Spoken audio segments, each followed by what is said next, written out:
Hello out there and welcome to Public Conscience.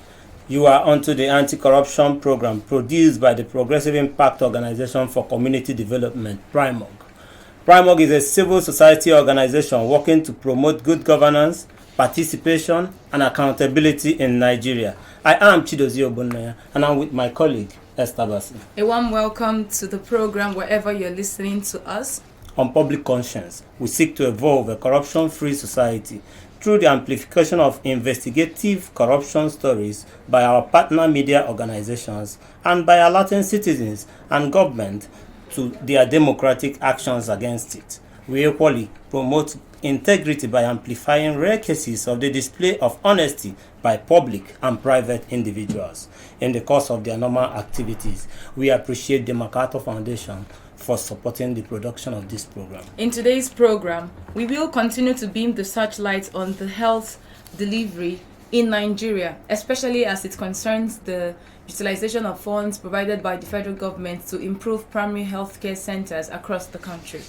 PRIMOG is collaborating with the International Center for Investigative Reporting, ICIR, to keep you abreast with a series of investigations exposing how negligence, staffing, corruption, manpower-related issues, and other challenges affect healthcare delivery in Nigeria. Our focus today is on the impact of the federal government's Basic Healthcare Provision Fund, BHCPF, in Niger State. This intervention fund seeks to improve Nigeria's healthcare coverage, especially for the vulnerable. And according to the National Primary Healthcare Development Agency, NPHCDA, the Basic Healthcare Provision Fund aims to achieve at least one functional public or private primary healthcare (PHC) facilities in each political ward in Nigeria. According to investigative reports, we are making reference to the billions of naira spent by the federal government through the Basic Healthcare Provision Fund in changing the ugly narratives at primary healthcare centers in some parts of Niger State, while some other parts of the same state, the utilization of the intervention fund raises more questions than answers. Today's program will take an in-depth look at the impact of the Basic Healthcare Provision Fund so far and what the government and the people must do to ensure the scheme is not sabotaged further by corrupt elements. For you out there, do you know that the federal government allocates millions of naira to 36 states of the Federation and the FCT in a bid to improve primary healthcare centers? What is the state of primary healthcare center near you?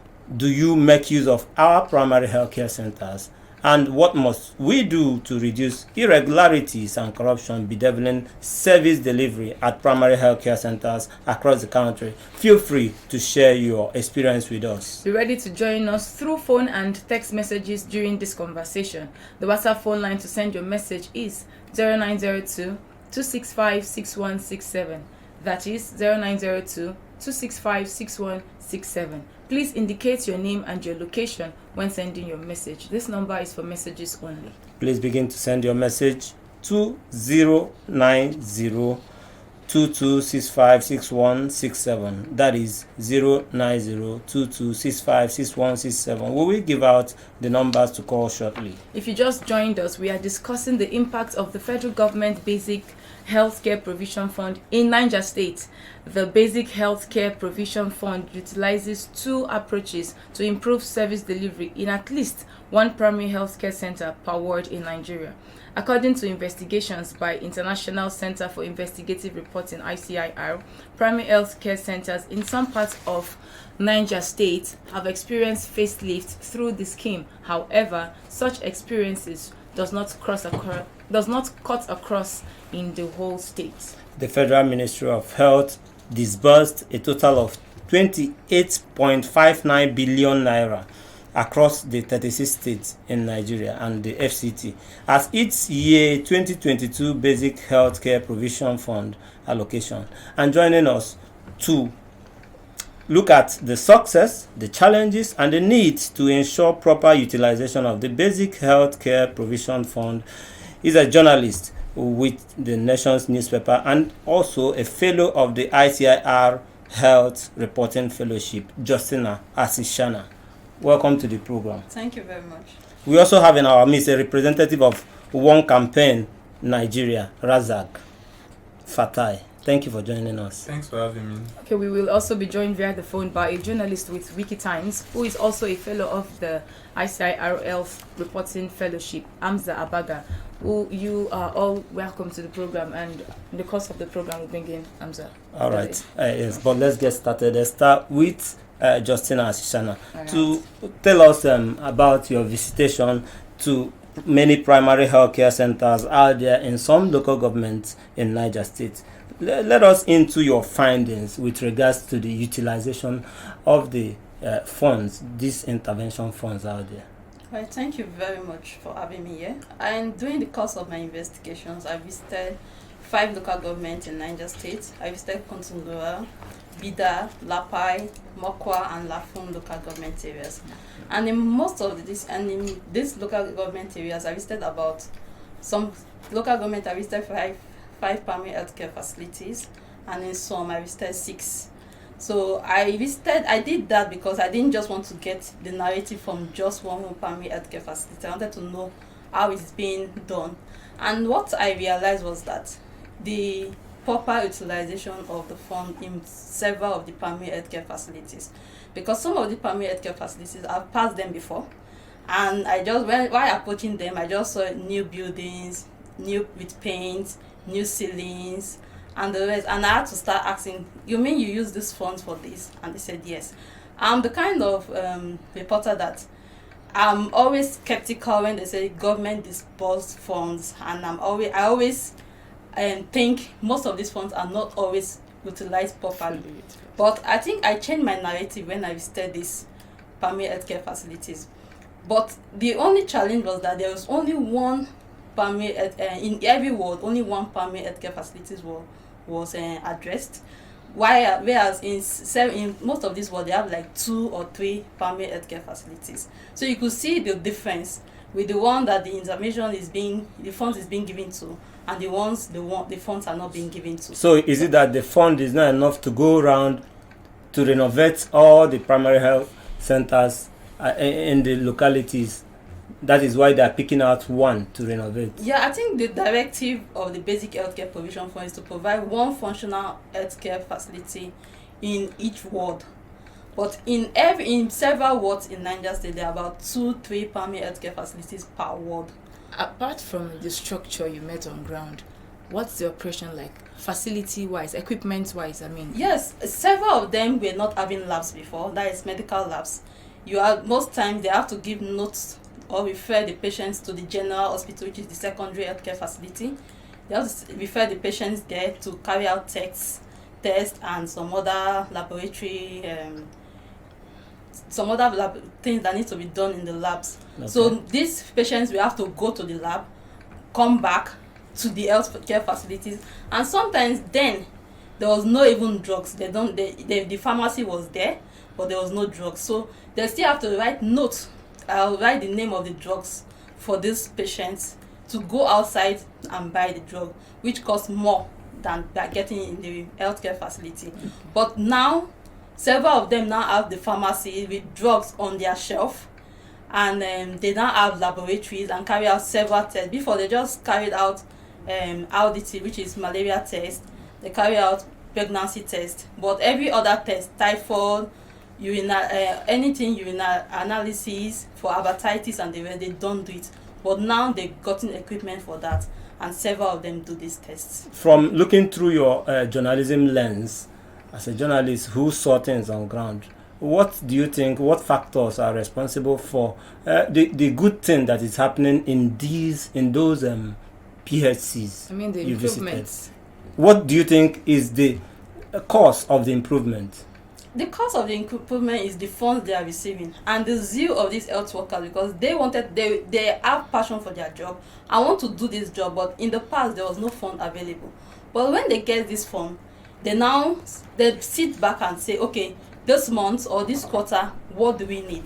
We need to do this and that and that. They hold meetings with the World Development Committee in the world, and they decide, okay, the World Development Committee will tell them, we need this in this hospital, and the health workers say, okay, I think this is also needed, so they agree with that and go ahead and get it. So from what you think, Esther, from what you think, the World Development Committees there are working very well? Yes, they are. They are working hand in hand, and if they don't approve of anything, the health workers cannot get that. They act like a sort of first ground monitoring agents for this fund. Okay, I'm going to bring you in, Razak, to respond to what she said. But first of all, we have also joining us Hamza Abaga, who I told you worked with Wikitimes and also a fellow of the ICIRO, a fellowship, health fellowship. Welcome to the program, Hamza. Thank you for joining us this morning. Okay, thank you very much. All right, let's get to your report, because you also investigated the utilization of funds in meant for primary health care centers in Niger State. And according to your report, in some primary health care centers you visited in Niger State, citizens are yet to feel the impact of the federal government's Basic Health Provision Fund. Give us your own assessment of the utilization of those intervention funds in Niger State, where you visited. I was opportunity to visit 5 local government in Niger State, which is Shiroro, Suleja, Boso, Agaye, and Gurara local governments, respectively. In my assessment as Shiroro local government, I don't just visit primary health care. I make sure I want to the board head, health board, the Ministry of Health in Niger State, to find the list of just primary health care which they said have benefited or about the board fund for usage. Okay. So I get the list of the primary health care in the local government. In that Shiroro, at least I get one primary health care list of primary care. In both two I got one. So I visited the Shiroro primary health care, which is MDG primary health care. At MDG primary health care, who they say have benefited from the healthcare provision fund, there's nothing to write home about. The rules are linking. I mean, the disease is half gone.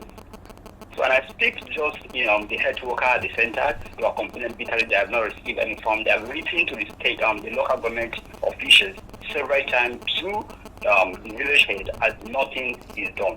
So at a point they use their own salary, part of their salary, to give health drugs for the patient, like immunization drugs. They should get immunization drugs for their patient through their own pocket. So I would say that there's no impact, and we will release that this primary healthcare have benefited from the healthcare provincial fund. Then I moved to Boso local government at Boso, the headquarters in both in Boso local government where I visited. Also the same issues. There is there's a particular family which I visited, and then it was just 16 kilometers to primary health care from his own house. But he has not seen impact on the primary health care. Like he had been on herbal drugs for since this is a person that has about at least 7 children with his family. But he didn't know anything about primary health basic health provision fund. So whenever they want to visit the primary health care, the charges that they have to pay also takes them away from visiting primary health care. So I would say there's no impact yet. And so, when I ask, they don't know anything about basic health care provision fund in the state. I also moved to Gurara. In Gurara, yes, they said as Boni primary health care, which on the list, they said they also benefited from the fund. I interacted with the in charge. He said yes, they received the fund first, second, and third quota, which is about 1.3 million, which has received. But believe me, I have some pictures with you I can share. There's nothing to write home about. I said, okay, what is this fund used for? Say some are used for repairing of door, replacement of some parking glasses, purchasing of plastic seats. And I went around the facility. There is no water, there is no light, and there is not even accessible road. We're in time of insecurity, and the place is not even, I don't know how to even describe it, but I will say again, there is no the impact in the facility. and they said he himself, the in charge, he have received not less than 1.3 million in three quarters, first, second, and third quarter. So upon the release, I moved to Suleja primary care, which is high including primary care, which she has also received. He found about 3 times too. At exactly after 2, I was at the facility. It was under key and locked. Okay, let's get you said you also interfaced with the Ministry of Health in Niger State. What was their response? When you raised all these issues? Okay, I submitted FOI at the Ministry of Health requesting some information from them. After 1 month, more than 1 month, there was no response. I follow up with the director of my health care with text messages, call, no response. He text. I was in Bauchi then. He called that, okay, I want us to meet you so that we can talk. I said, okay, when? There was no day. He always say come tomorrow, but no specific time. I need time. When? He didn't tell me the time. I have to wait. Okay, we schedule a phone conversation, a phone interview with him. At exactly 30 minutes to the time, I called, no response. I text to remind him. Once it was exactly time, I called, no response. Okay. And then I followed up with the Commissioner of Health. He responded on 4 interviews, and I raised all the challenges I encountered at those my healthcare facility, and he provides some answer that he is very, very happy about the findings, and then they are going to do something about it. Then like 1 hour after our publication, he follow up with a call with saying, okay, Hamza, we have seen your report, and we're very happy, and I'm very happy with what I did, but also we are aware of what we are doing at the state capital. He made an example of General Hospital, Mina. I said, sir, that is not where my lens was focused at. I was given a place to visit, and this is where I went to. And those are the challenges I face, and I'll let you know. And the hang of his call. So, Hamza, at this point, is there anything or has anything been done? Any action? I mean, your report came out a month ago.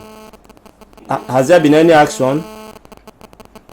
Like, seriously, that was a week after my visit to Suleja.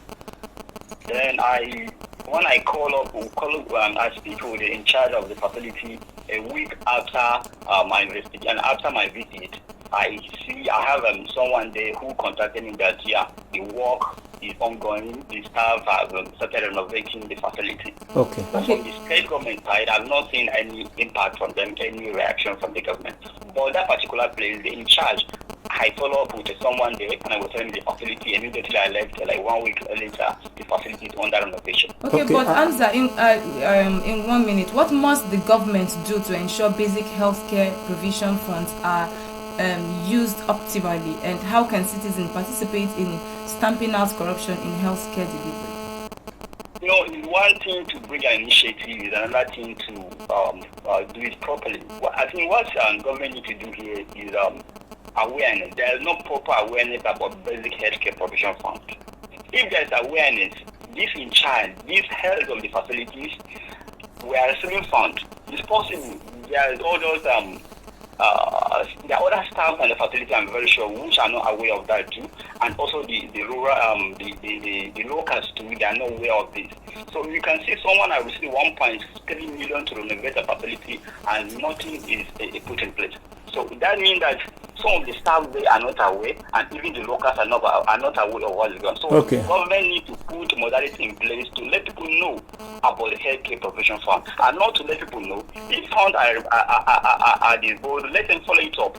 If the work is ongoing or not. Okay, thank you so much, Hamza Abaga, ICIR Health Reporting Fellowship, and also a staff of Wiki Times. Thank you so much for your intervention. If you just joined us, this is Public Conscience, and we are talking about utilization of intervention fund for primary healthcare centers. We are focusing on what is going on in Niger State. I'm back in the studio. I still have my guests, Razak Fatai. Thank you for staying with us. And also Justina Asishana. Thank you so much. Let me come to you to get your reaction on all that has been said. You've heard from Justina, you've heard a form of discordant tone from Hamza. Hamza. Yes. What is your own take? What is your own assessment of the basic health care funds? All right, thank you. I mean, it's really interesting to hear two diverging opinions. One from Justina, who thinks, the fund is being well done and we can basically see the result. And the other view from Hamza. But one key takeaway or two key takeaways from the both view is the fact that one, it was clear that the funding is not enough. Because if she finds out that in some places you can begin to see benefits of the fund, while in other places it appears rules are still leaking. People don't even know that such facilities exist. So if you look at the old history of BACPF from 2014, when we had the national which establishes the fund, to the fact that it took almost 3 years to even get the fund to become a law and to reflect in government budget. And at that time we had about 50 billion naira, because the fund is tied to the revenue. Yes. And when COVID hit, we saw that shrink to about 29 billion, which you talked about. And the fund requires that at least 1% of funding should go, which means consolidated revenue exactly should go towards BACPF. But we see that government has really stick to that 1%. Are you impressed with the basic healthcare provision fund scheme so far since inception? In short word, I'm quite disappointed, because it's been 8 years since the law established the fund and we haven't really seen results. Uptake has been very slow. There's still so much that needs to be done in tightening the accountability mechanisms. As Hamza said, even some of the officials are not reachable when asked them to give account of why they're not seeing results on the ground. So these are some of the loopholes that needs to be addressed. And what I also find very interesting, I was reading a case in Cross River of a director of the Basic Healthcare Act and her husband, kind of diverging money to buy and claiming to use it to buy a laptop. So all of that needs to stop, because the fact that the money is not enough, and even the little money that has been provided, we need to make sure. Corruption is exactly dragging the little resources. It's dragging it out. So we need to think carefully of how to make sure that all the stakeholders involved in the value chain are very accountable, and there's someone holding them accountable, whether at the ministerial level or even the Senate, the legislators, whether at the states up to national level. They need to be involved, asking questions about, okay, where are your reports, what kind of results are we seeing. And I also love the fact that Hamza talked about what needs to be done, to get citizens to be aware. But I think beyond just getting them aware, we also need to create a space for them to be able to engage. So how will you create, or what platforms do you think should be put for them to be able to participate effectively? Okay, so let me start with you are a coalition. You're working with ICRR. My organization also works, to strengthen this. So first, I think that we need to, all stakeholders need to work together. You need to identify those who are working on these issues, because basically it's the CSOs and the volunteers like you that will make these things to happen. And also get the information out, exactly out there. A lot needs to be done, and also what needs to be done right about now is to get the person listening to us to join the conversation. Exactly. And please follow us on our social media platforms at Official Primorg, and Primorg is spelled PRIMORG. And the WhatsApp phone line to send your message is 09022656167, and we are asking for you to come and share your experience with us, the experience you've had at different primary health centers you visited. Then what do you think, what must we do to reduce irregularities and corruption bedeviling the service delivery at primary health care centers across the country? What is the state of the primary health care center near you? Do you even use them? You were talking about the monetary allocation to basic health care provision fund. In 2018, 55.1 billion was allocated. In 2019, 51.2 billion. In 2020, it was 26.4 billion naira. In 2021, 35 billion naira. Then in 2022, 44.5 billion naira. Then this 2023 that we're expecting the budget to be passed soon is being worked on. 47.6 billion naira has been allocated to it. Are we making the right call? I mean, if we are struggling, we started with 55.1 billion and now we are still trailing that 51, then is a serious problem. What is your take? Okay, so let me start with, what I was trying to say earlier, that the law requires that at least 1% of, consolidated revenue funds should go to basic healthcare. Just take note of the word at least, which means government can actually do more, right? And what we've seen is they've actually tied that 1% to the revenue. And what we've seen since COVID hit is there has been revenue shocks, oil prices collapsed at some point, and now we are dealing with oil production shortage due to oil theft in the south. So now, what we're seeing is the slight recovery that we're seeing in the revenue for BHCPL is because there has been some uptick in revenue. So for me, I would say that the major issue, why all of this has remained a problem is because of lack of political will, to really deal with this problem head on. 50 billion, if you think about it, it's such a small money to deal with issues that involve hundreds of millions of people on the ground.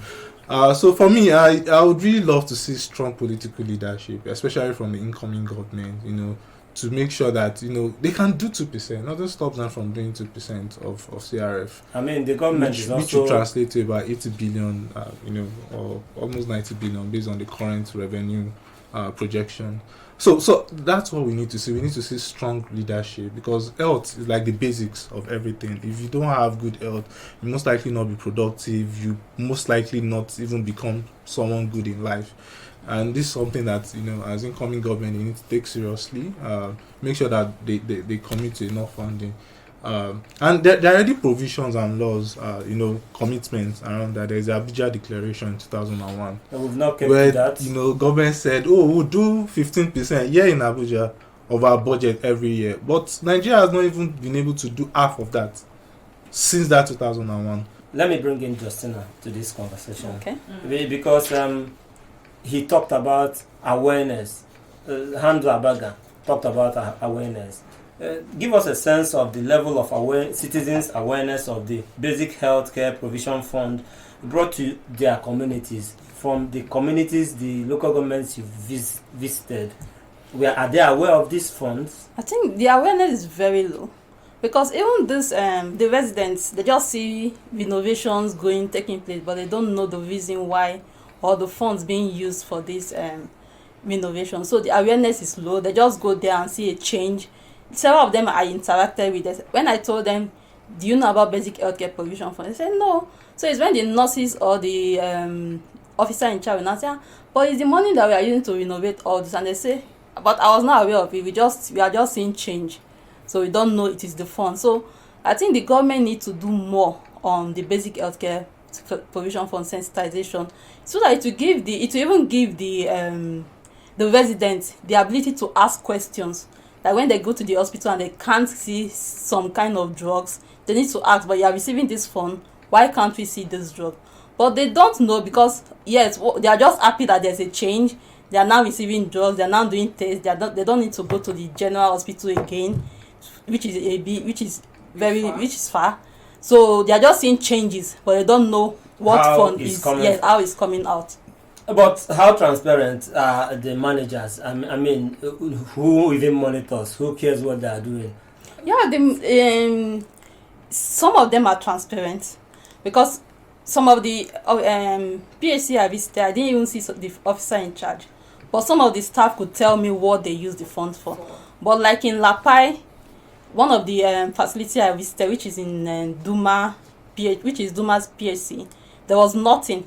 Yes, the staff said that they know they are receiving fund, but the officer in charge is not telling them what is using the funds for. I think that's the only facility I visited which was still dilapidated. And you could see when you walk about 10-15 or take a bike about 10-15 meters, you still see under PHC, which is Arewa Yama Comprehensive Healthcare. It's also under the basic healthcare, and that one is doing fine. So they are wondering. What challenges? What? No, I think it's corruption, because there was no monitoring, or whether there was like collaboration between the officer in charge and the director of the healthcare in the local government, because they said the previous officer in charge who started with the fund in 2020 embezzled a lot of money. All the money that came, he didn't do anything about it. So when they found out, instead of like disciplining him, they transferred him to another PHC and brought in a new one. So it was a new person they brought in, which was like early this year, that received the first quarter 1.3 million, just used it for some things. The second quarter they were still expecting it at the time I went. So he couldn't even do much. But the bulk of the funds has gone, and there was no discipline, nothing like calling. And even when I went to the state government, they were not aware that there was such kind of corrupt case. So it seems there was collaboration between the officer in charge and the director of the primary health care at that local government. So no one is monitoring. Okay. Why do you think, with what she said, someone embezzled money, an officer that is supposed to, use the funds to work or probably provide necessary infrastructure facilities in a particular primary health care center, you embezzled the money, and instead of being disciplined, it was transferred? Why do we keep having these cases? As you see, everything all boils down to it's a systemic problem, right? I mean, this is not something that is common to just the health sector. Whether agri sector and all of the sectors even my team have actually, it's a recurring problem. And it all shows that there's something fundamentally wrong with us as a country in the way we, use taxpayers' money. So it boils down to how we strengthen, reporting and accountability from, the point where the money is being used to the top, and making sure that we close any possible loopholes or collusion to use the money in a very corrupt way. So basically, Razak, let me jump in there and take this call. I'll come back to you. Hello, your name and where you're calling from? Mohammed. I don't think that we expect any agency to work normal. If you take a look there, they must have to promote him. They must have to transfer him. Instead of them even prosecuting, they transfer him. That way they are even promoting that the job that has done is a well-done job for them. Because the government, they are not active. That is why we are praying for the session to finish so that they can go. Let us see whether God will help us do a very good and active application. Mohammed, I also want to tell you that you also need to be active so that you hold the government accountable. But I commend you for even calling, because it shows you are interested. Yes. In my own side, I'm a public servant. Okay. I'm into consultation. So me, I can prove to myself that I am active. Why is that? I do normally consider my customers. If your transport fare is not based on how you used to carry, I consider you and I'll take you.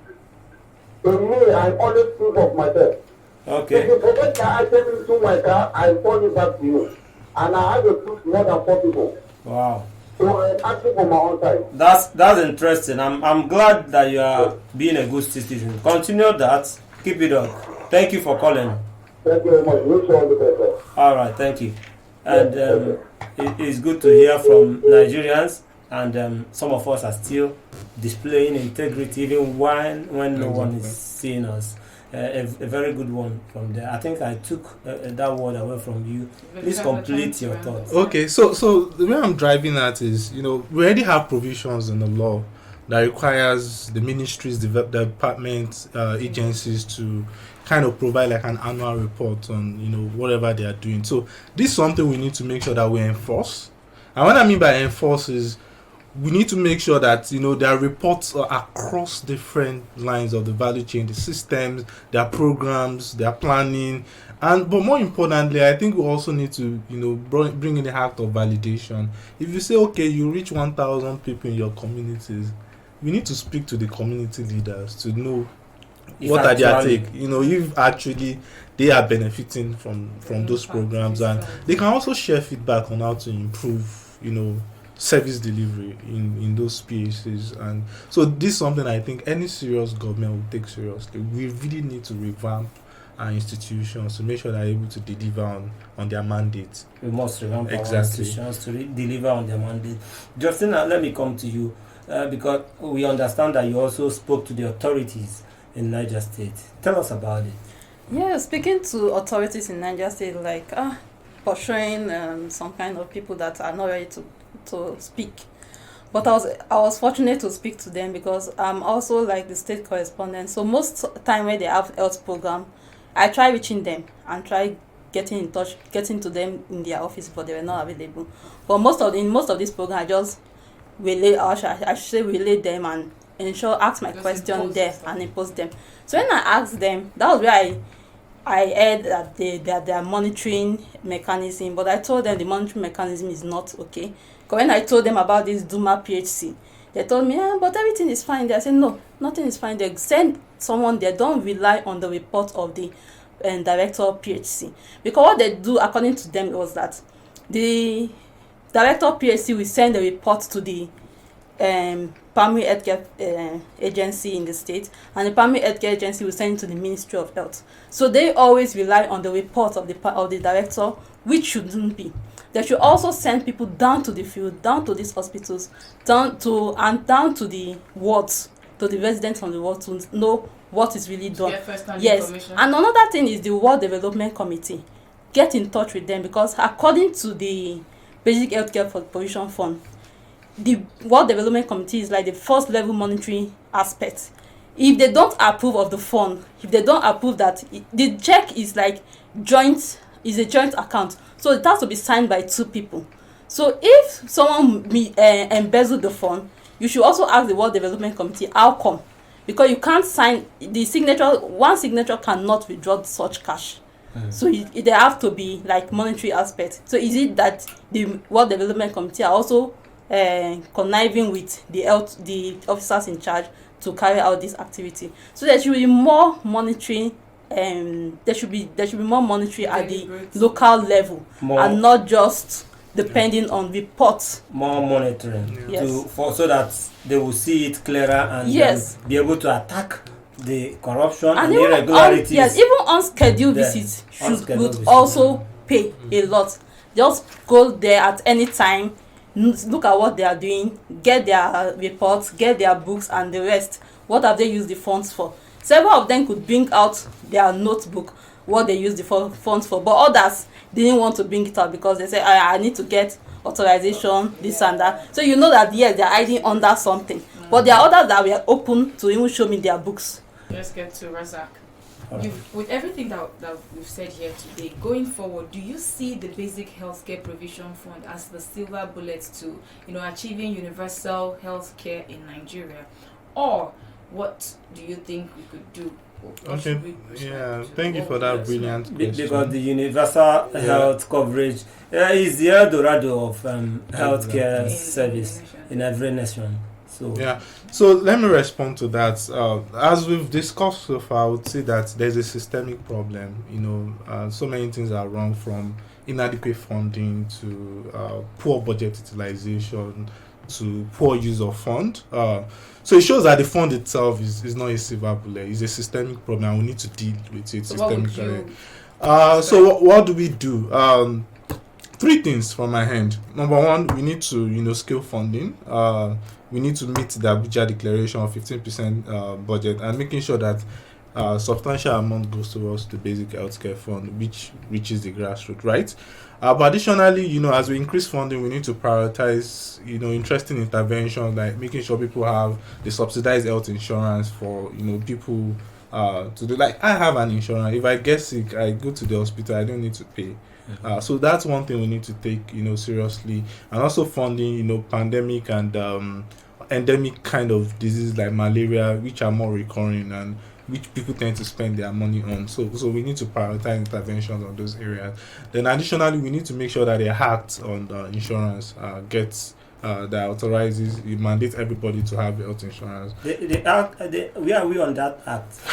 We are still pushing, but it needs to happen. We need to make sure that act is comes into place and is enforced, and government provides subsidy for people who less privileged people to be able to benefit from the insurance scheme.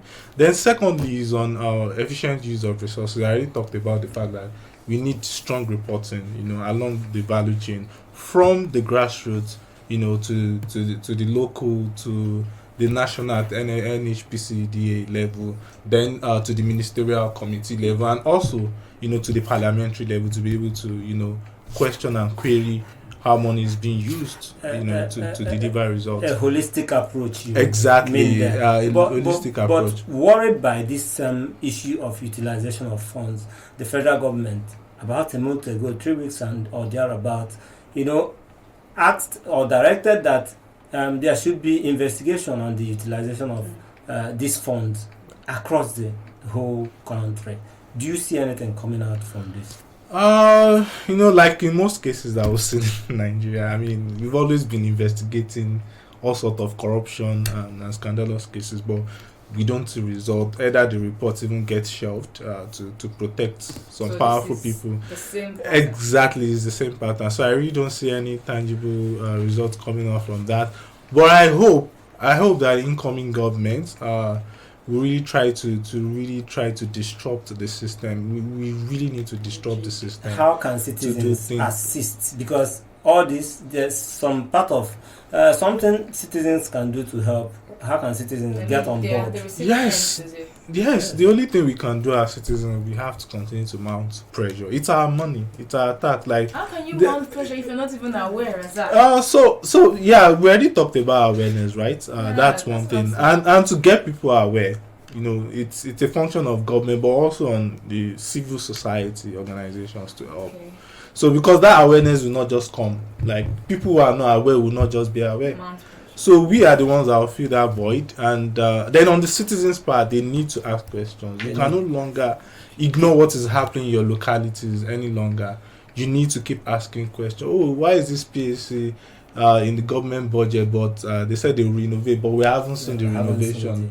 People need to ask questions. Okay, all right. As we wind down the program, Justina will just wrap up with last take. Okay, so what would be your advice to state governments and ensuring intervention funds for healthcare delivery are put to good use? What would be your advice in 1 minute? Well, what my advice is, there should be adequate monitoring from the grassroots. That will be address every other problem on the adequate utilization of the fund. Absolutely, we must thank you so much, and this is how we are wrapping it up on today's program. Please visit our news website, primognews.org. That is primognews.org. For all the details of our reports and interviews, visit our website, www.primog.org, to get all the information about Primog. And you can watch our videos on Primog TV, our YouTube channel. Please subscribe to get reminders when we have a new post. We appreciate our guests, investigative journalist Justina Asishana of Nations Newspapers, and a representative of One Campaign Nigeria, Razak Fatai. Thank you so much for joining us. Thank you for having us. All right, we also thank Wikitimes journalist Hamza Abaga, who spoke to us via the phone. Thank you all for joining us today. Public Conscience has the support of John D. and Catherine T. MacArthur Foundation, committed to building a more just, verdant, and peaceful world. Get more information about the foundation on its website, macfound.org. Join us again here next week for another episode of Public Conscience, and remember to follow us on Facebook, Twitter, and on Instagram at @officialprimog. I am Esther Bassi. And remember that birth registration and birth certificates are both free if your child is under 18. Help stop the corruption in birth registration, and do not pay for birth certificates. Also remember that you can give us information or hints about corrupt acts through our phone at 09022656167 or at info@primog.org. I am Chidozie Ogbonnaya. Stay safe.